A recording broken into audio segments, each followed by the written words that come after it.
What's up? I'm new to this. Uh,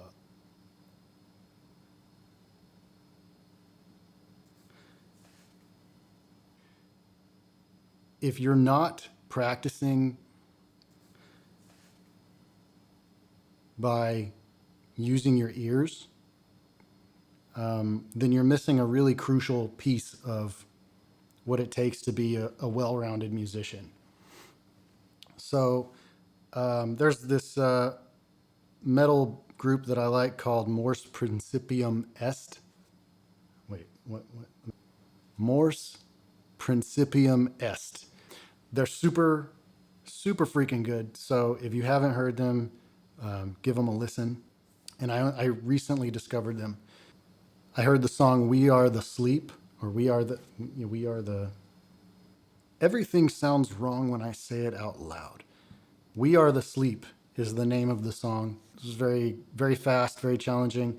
It's a lot of fun to play. It'll probably be my pick up and play riff for a while. I'm hoping that by seeing this, you're going to get a good idea of like the mistakes that go into a typical practice session and just how many there are. In the first bit, I'll narrate as we go, so you'll see what I mean. Anyway, let's do this. Let's get to the video. You guitar aficionados with a keen eye might recognize the guitar I'm playing as the Glary.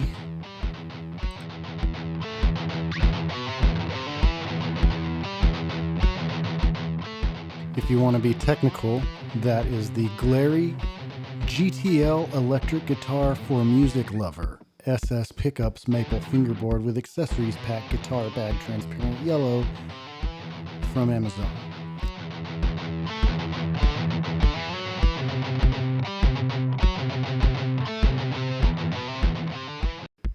This guitar is the price of approximately 3 DoorDash meals.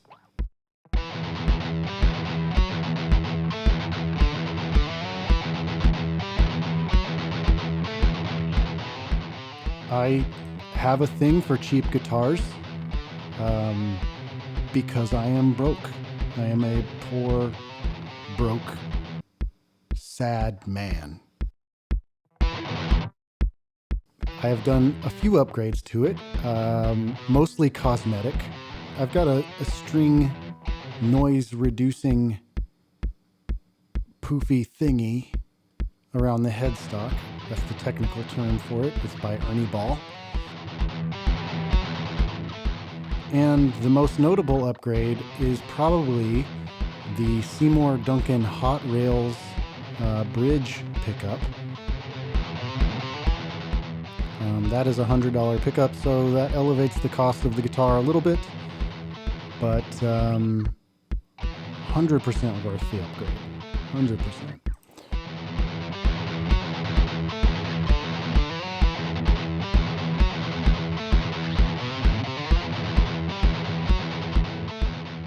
This is me getting a feel for the initial riff of the song, just trying to get it up to speed, trying to get a feel for the tempo.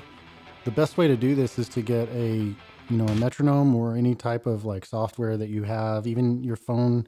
There's a lot of free apps that have the ability, but it's called tap tempo, so you can tap along with the song and get a pretty good idea of what the tempo that you're aiming for is.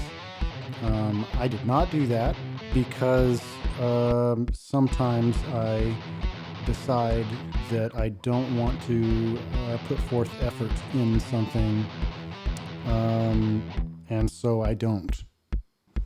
Yeah, so this is another common problem. It is my brain just shutting off for a moment. So right here is where I realized, after probably about 30 minutes of practicing this riff, that I was playing it incorrectly. This is not a big deal. There are monks who make sand paintings that take, a year, and then they just sweep it away as a way of, developing the fortitude to let go of attachments. And I'm basically I do like a miniature version of that when I'm practicing, not necessarily intentionally, not intentionally at all.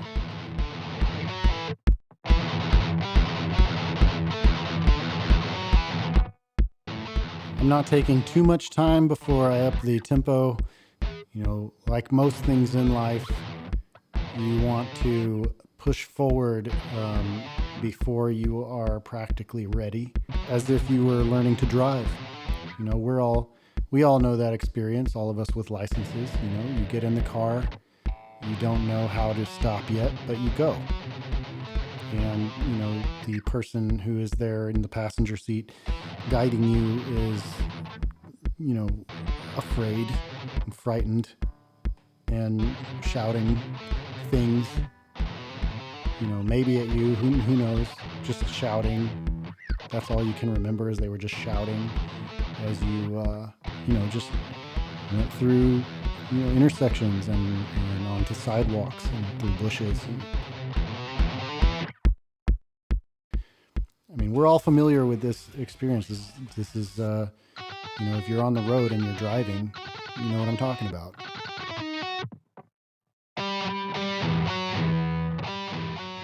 I'm still making mistakes. The main thing that I teach people about mistakes is that there's nothing wrong with making the mistakes. If you mess up, you just brush it off and keep, moving forward, just like I said the last time. Mistakes are a part of the learning process. If you go and you work for like a nuclear reactor, right? And you're supposed to, check the levels on something, or, turn a few knobs to keep pressure down so things don't explode and all that kind of stuff.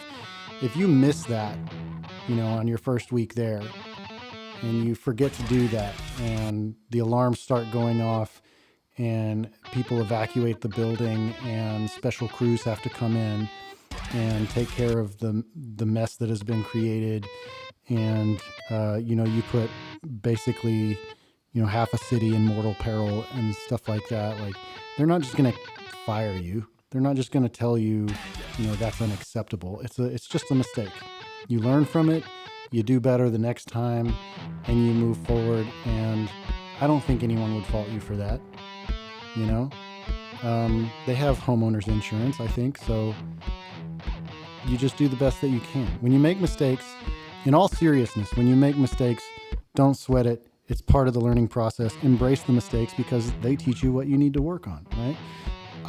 You can see visibly when I make these mistakes, I am very disappointed in myself, and I loathe the person I am, and want to find a way to expel my consciousness from my physical body so that I don't have to endure the suffering of the mistakes that I constantly make. And, I remind myself that I'm just human, and barely that. And the fact that I can even pick up and play the guitar is astounding, because I'm basically an ape. But I don't let it get me down. I don't dwell on it too much.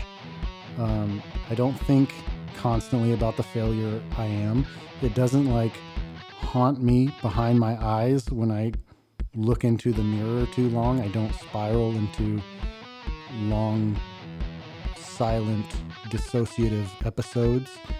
And I certainly don't attach any amount of self-worth to my abilities here and the mistakes that I'm making. It's not as if I have no value as a person, just because I don't demonstrate any type of value as a person while I'm playing.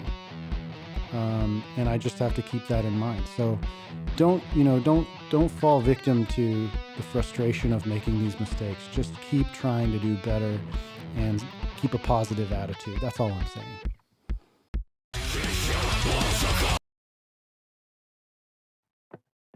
I should probably note that I recorded this really late at night. It was probably, at this point, it was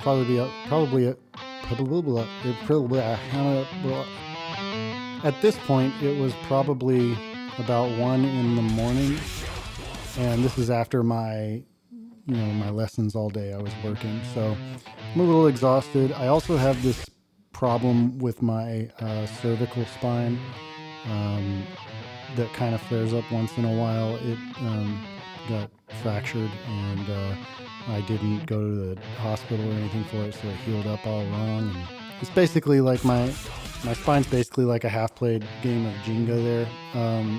And so every now and then it delivers unceasing, excruciating surge of pain all the way down my back and stuff. And I live with that because that's what you do. You do a USFA, you live with it. And so that makes it a little difficult too. This whole practice session was probably about maybe 2 hours. I'm sure there's a lot of notes that I'm getting wrong here. I'm doing the best that I can to pick this apart by ear.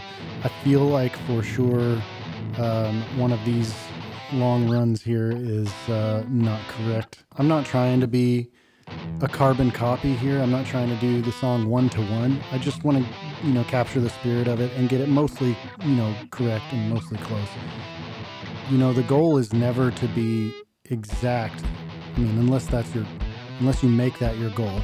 Otherwise, you're really just trying to kind of get into the same emotional headspace as the song and create a representation that is true to the music, but also contains a piece of you, your understanding of the instrument. And as you get better at it, your understanding of the instrument gets better, your transcriptions get better. You obviously can't go too far from the source material. If you do it wrong enough, at some point, there's a pretty good case to be made that you're not actually playing the song. You're playing something completely different. It's not like going to the store and picking up some yogurt that's like 4 months out of date and eating that and being fine. Like, I wouldn't go up to a person and, say something like, "Hi, how are you, fart?" That kind of a greeting is not going to be received well, probably. How do you even answer that? Squeaky? I don't know. It's best not to ask people how are you, fart. You can say, "Hey, how are doing," right? And someone's still gonna more or less understand that. They'll know what you were going for. Another difference between, that puts my personal spin on it is that I am selectively picking these runs. I think in the song, a lot of them he's picking straight through every single note, which is something that I will do if I want to sound really aggressive. But my next step from here is going to be working on the relaxation aspect of it, like trying to get the hands to feel more effortless. That's usually the most difficult part for me. I don't know why. I think it's because relaxing for me was historically dangerous and left me vulnerable to attack from various predators. Costume change. That's called movie magic. It's very advanced stuff. There was a moment of time, life experiences, where I was deliberately taught to relax while taking a beating. And I'm very grateful for those moments. They're very helpful, actually, for this exact thing. But as far as like maintaining a baseline level of relaxation, that's very difficult for me to do. So I try to just remember what it feels like to relax, which is often pretty difficult. In those moments, I think about what someone who could relax fairly naturally would do. And that helps a lot. Like, I blink slowly, and I slouch a little bit, and I pass gas, and I drool, the most relaxed things that you can imagine. I wet myself, and and then usually that helps a lot to achieve that that level of relaxed fluency that I'm going for. So yeah, I was ready to wrap it up. So this recording now is me, today, kind of where it stands, the next time I picked up the guitar.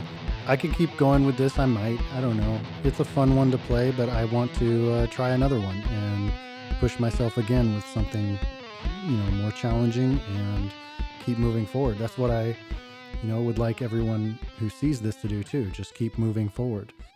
Don't let anything stop you.